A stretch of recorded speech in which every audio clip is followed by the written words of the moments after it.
Picture this. A guy pulls into work in a brand new truck. Big wheels, leather seats, huge touchscreen. The kind of truck that makes people turn their heads for a second. His coworkers notice. His neighbors notice. His friends definitely notice. And for about 10 seconds, he feels successful. But here's what nobody sees. He has less than $500 in savings. His credit card is carrying a balance. He has been saying he'll start investing next month for the last 2 years. And that beautiful truck sitting outside? $900 a month, before insurance, before gas, before tires, before anything breaks. Now, I'm not here to tell you that everyone needs to drive a 15-year-old car with 3 different colored doors. Cars can be fun. Some people genuinely love them. Some people need a truck for work. Some families need a larger SUV. That's not the problem. The problem begins when the car is no longer transportation. It becomes a costume. It becomes a way of saying, "Look at me, I'm doing well," even when, financially, you're barely holding everything together. That's what makes car spending so dangerous. Your emergency fund is invisible. Your retirement account is invisible. The balance on your credit card is invisible. But everybody can see what you're driving. Your car is public. Your bank account is private. And sometimes we spend public money to hide private problems. Most people don't walk into a dealership thinking, "I would like to damage my finances today." That's not how it happens.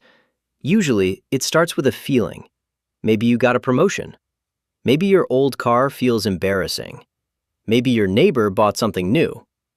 Maybe you've been watching car videos and suddenly your perfectly functional vehicle feels like an antique.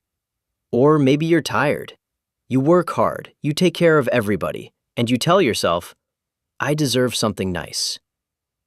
Honestly, you probably do. But deserving something and being able to afford it are not the same thing. That's the part nobody puts in the commercial. The commercial shows the car driving through the mountains. It doesn't show the owner sitting at the kitchen table 6 months later trying to move bills around. And cars are especially powerful because they help us tell a story about ourselves. The luxury badge says successful. The giant truck says powerful. The sports car says exciting. The brand new family SUV says, "I have my life together." We're not always buying metal seats and an engine. Sometimes we're buying an identity. And that identity becomes even more tempting when people around us are upgrading too. Your friend gets a new SUV.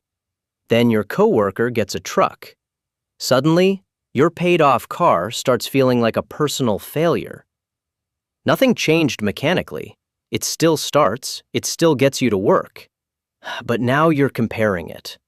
And comparison can turn a reliable car into something you're desperate to replace. The problem is that the people you're trying to impress will notice your car for a few seconds.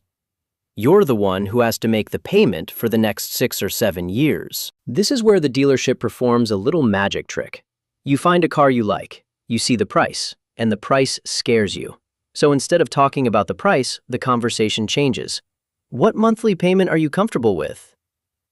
Be careful. That question sounds helpful, but it can completely change how you think. Because almost any car can be made to look affordable if the loan is long enough. Can't afford it over 5 years? Try 6. Still too high? Try 7. Put less money down, move a few numbers around, and suddenly a car you couldn't afford 15 minutes ago fits your budget. Except it doesn't really fit. They just asked your future self to help pay for it. In the first quarter of 2026, the average new car payment reached approximately $770 a month, and more than 35% of new vehicle loans stretched beyond 6 years. The average new car loan was almost $44,000. Think about that. A person can buy a car at 28 and still be making payments when they're 35. The car may no longer feel new. The warranty may be gone. The tires may need replacing. Something may be rattling that nobody can identify. But the payment? The payment is still brand new every month. And this is why you should never ask only, "Can I make the payment?" Ask, "What is the total price? How much interest will I pay? How long will this loan follow me? What will I have to stop doing to make this payment?"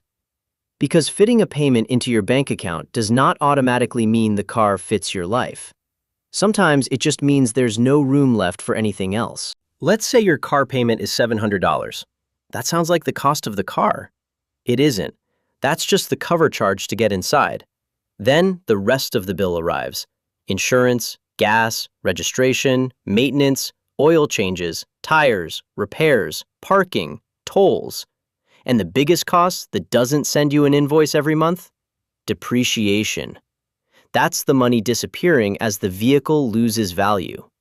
AAA estimated that the average new vehicle cost about $11,577 per year, or roughly $965 per month, to own and operate in 2025 when the broader expenses were included. Depreciation alone averaged more than $4,300 per year. So when someone says, "My car is only $700 a month," it probably isn't. And the type of vehicle matters too. A pickup truck may be completely reasonable when you tow equipment, haul materials, or use it to earn money. But if the truck's hardest weekly job is carrying 2 bags of mulch from Home Depot, you may be paying commercial vehicle money for a very expensive grocery getter. AAA estimated that a pickup could cost around $6,400 more per year to own and operate than a small sedan. Again, this doesn't mean nobody should own a truck. It means you should know what you're paying for. Are you paying for something you genuinely need? Something you deeply enjoy and can comfortably afford? Or something you hope will change how other people see you? Because the truck may make you look powerful in the parking lot, but $1,000 of transportation expenses can make you feel powerless inside your own budget. Now we get to the trap door. You buy an expensive car with a long loan. A few years pass. You want something different. Maybe the family grew. Maybe you're tired of the car. Maybe a repair is coming. Or maybe you've simply fallen in love with the newer model. So you go back to the dealership. Your car is worth $30,000, but you still owe $37,000. You are $7,000 underwater. That means you can sell the car, but the debt doesn't disappear. So the dealer says, "No problem, we'll take care of it." That sentence should make you nervous, because they may not be making the old debt disappear. They may be hiding it inside the next loan. Now you're financing the new car, plus $7,000 from the old car. You are literally making payments on a vehicle you no longer drive. In the first quarter of 2026, more than 3 out of 10 trade-ins toward new car purchases carried negative equity. The average underwater buyer owed about $7,183 more than the vehicle was worth. Buyers who rolled that debt into their next vehicle averaged a payment of $932 per month. That isn't trading in a car. That's moving old debt into a newer parking space. And once this cycle begins, it becomes difficult to escape. A bigger balance creates a bigger payment. The bigger payment encourages a longer loan. The longer loan makes it harder to build equity. Then, when you want another car, you're underwater again. Some people have changed vehicles 3 times while carrying pieces of the first loan with them. At that point, you're not upgrading cars. You're collecting car payments. So what's the answer? Never buy a new car? Never enjoy what you drive? No. The answer is to stop allowing the monthly payment to make the decision for you. Before you shop, decide what your entire transportation budget can handle. Not just the loan, the payment, insurance, fuel, maintenance, everything. Get financing options before walking into the dealership. Ask for the complete out-the-door price. Keep the car price, trade-in, and financing negotiations separate. And do not tell the salesperson the maximum monthly payment you can survive. That number is not your car budget. That is the edge of the cliff. The Federal Trade Commission recommends focusing on the total cost, APR, and loan length, not merely the monthly payment. Longer loans may reduce the payment while raising the total cost and increasing the chance that you'll owe more than the vehicle is worth. Then ask yourself a more honest question. After buying this car, Can I still build an emergency fund? Can I pay off expensive debt? Can I invest? Can I handle a repair without panicking? Can my family still enjoy life? If the car payment fits only because everything else has to stop, the car does not fit. And maybe the most powerful move isn't upgrading. Maybe it's keeping the paid-off car for a few more years. Maybe it's buying the reliable used vehicle instead of the luxury model.